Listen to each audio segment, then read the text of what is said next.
Hello. Welcome to Property Investing and to this live stream on YouTube, where I'm just trying to see how it works. Not done it before, so fingers crossed it's going to work well. I thought I'd come on and do a little session about some of the struggles and things people are going through at the moment where it comes to property investing. Now, people out there who haven't invested already, or those who are investing, might be saying, "Why would I invest in property? And what's the point? Is it easy?" Well, it's not easy. It's a challenge. If it was easy, then everybody would be doing it very simply and making lots of money from it. And it's not something. It's not a get rich quick scheme. It is a property investing is very rewarding, but it is a long term investment. I've been investing in property for over 20 years now, and it's over during that time that I've seen how things can go up and down and how we go through crashes, etc.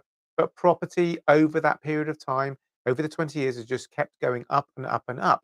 And realistically, property I was buying many years ago, 20 years ago, is now over double, even treble the price it was worth what I paid for it back then.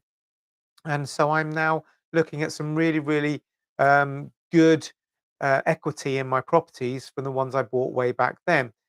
It wasn't easy, and it isn't easy to get started. And when you do get started, or even when you're in the middle of something, there are all sorts of challenges that come up to you. And I just wanted to talk about those today because some of the people say that I'm working with at the moment, that I'm coaching and mentoring, are coming across various challenges. They're getting deals accepted, or they're not getting deals accepted, or the negotiations not quite going the way they want to. And there are a few things that have come up that I just want to cover today, and just to hopefully give you a little bit of inspiration and help you, and also tell you that if you're in the same situation, or you're struggling, or you want some help, just get in touch with me, and we'll see if we can book up a call and see if I can help you a little bit and move you forward with whatever your challenge is.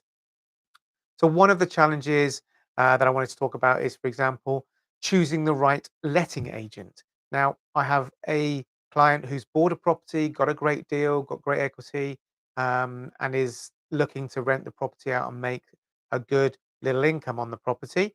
However, choosing the letting agent has been a big challenge for them. They have chosen a letting agent really because the letting agent felt right for them, and it was a good chat. There was some good communication between them. However, the letting agent has let them down quite badly, and this can happen to you. They've taken a long time to do things. Now, normally, once you've got your property and your property is ready to rent out, I would expect the property to be rented out within a month at maximum. In the current market at the moment, the current climate, properties anywhere in the country are renting out for good money, better money they were money for, or even reasonable rents, but they're going out very quickly. We're turning around properties within a week, within 2 weeks of people looking at them, and then getting them referenced. Now, this letting agent hasn't really done a great job for this person that I'm talking about. They've done the bare minimum. They're a 9 to 5, let's say, which is terrible. And when things need doing, they're kind of just doing it as and when, and they're not seeing it as a priority. So this particular agent has had this property now on their books for the best part of 2 months, and it's not rented out yet. They've had people view it. I don't think they've really marketed it as well as they could. I don't think they've put it out to as many people as they said they should have done, and I don't think it's out there as live as it has been. It's only now that I've got involved a little bit and started to push it a little bit that they're starting to get the viewings and people to come in.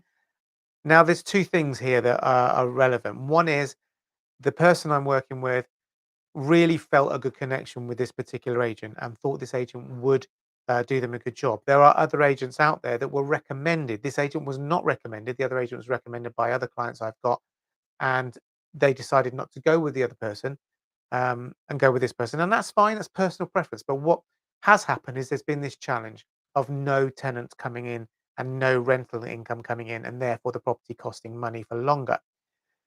Now you've got to make a decision. Now, me personally, as soon as that's not happened within a month, I would be looking to go to another agent, or I would be looking at going on with joint agents. I'd be saying to both agents or multiple agents, I've got a property, here's a property. First person to get that property rented out will be the person that gets to manage it going forward. And that's a better way of dealing with it.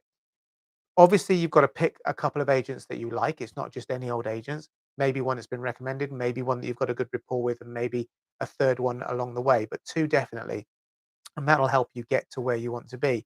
And you've got to remember this is a business, and you've got to work on it as a business, and it's as effectively the business needs to be generating income for you. It doesn't matter if you think you're going to upset the agent that you've been working with for the last month. They're in a business too, and if they can't provide the service they're supposed to have provided, then you need to move and go somewhere else. As it happens, this particular one is going to be rented out soon, and I'm very positive and we're glad that's going to get there. But remember, if you're in that situation, that's a challenge. That's one of those challenges. One of the other challenges that I wanted to talk about is what happens when you get an offer accepted and you've gone forward, you've done all your numbers, you're happy with that, and the property's been accepted, then all the real work or the background work starts to kick in.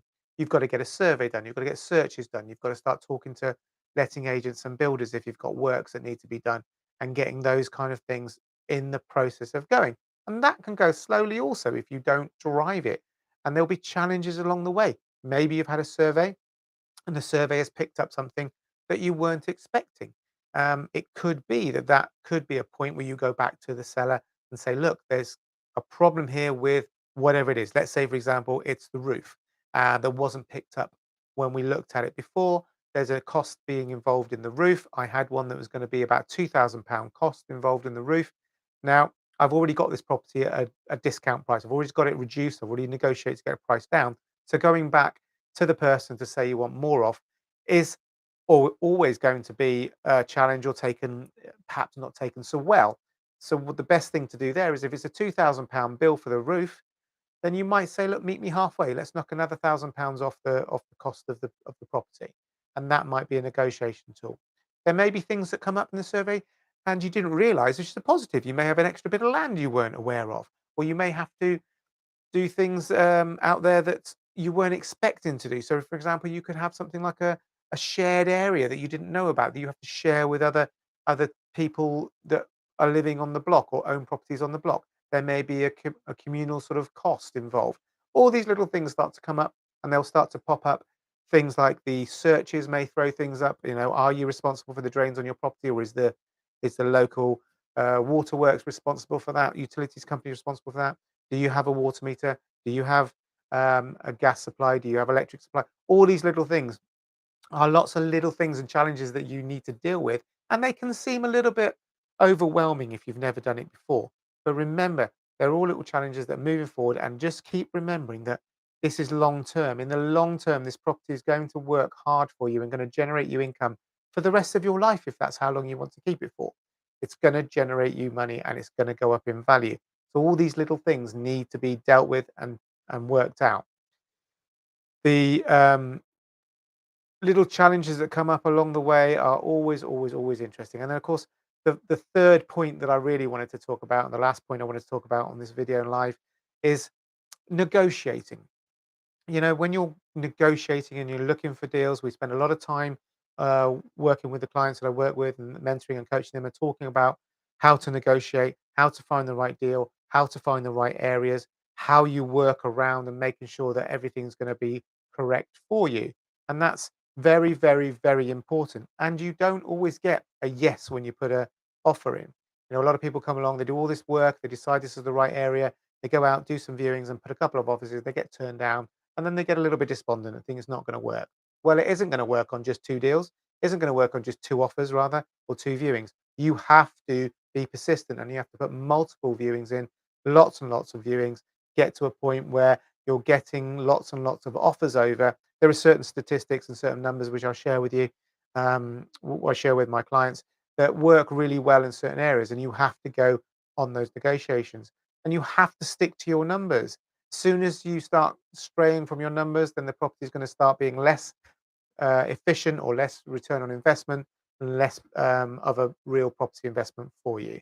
So think about that. And also, if you're getting in any of these situations of, you know, you're troubling with letting agents, or there are things coming up after you've put offer accepted, or you're negotiating and you're not getting the deals, then talk to your mentor, your coach. Get in touch with me. You know, I'm happy to have a couple of minutes with you. And if there's a challenge, I can give you my feelings on what you should be doing and what you shouldn't be doing. It may be that you've seen a property and it isn't the right property for you for many reasons that you're not seeing. Or there may be something in that property that I can see that you can't see just because of my experience, and I can point out why you should be carrying on and what you should be doing in that situation.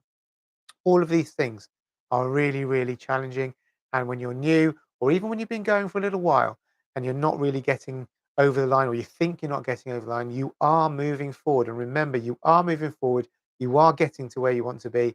And it is important to remember this is long term and it's worth putting in all this effort. It may take you 1, 2 years even to get to where you want to be, whether you want to be in property for cash flow, whether you just want the money coming in to replace income, whether you want money coming in to help you decide to go part time, for example, or maybe you want it in the future as a pension or to hand down to family members, or whether you want it for capital growth, where you're buying property where you know it's going to go up in value, and you may have a 10-year plan that in 10 years you're going to sell it because you know it's going to go up in value. Between now and then, you're going to take whatever cash flow is coming out of that property. All of these are different strategies and different ways that you might want to get involved in property. So, if it is for you and you are in a situation where you're struggling a little bit, or you're not sure what to do, or you want to get involved with property, then just get in touch with me. I'm happy to have a 5, 10 minute chat with you and just to see if I can help you in some way. You can get through me through the website cleverpropertyinvesting.co.uk and the contact us page, and you can book in a slot with me. So it's Neil for Clever Property Investing, and I hope that's helped. Take care, and I'll speak to you soon.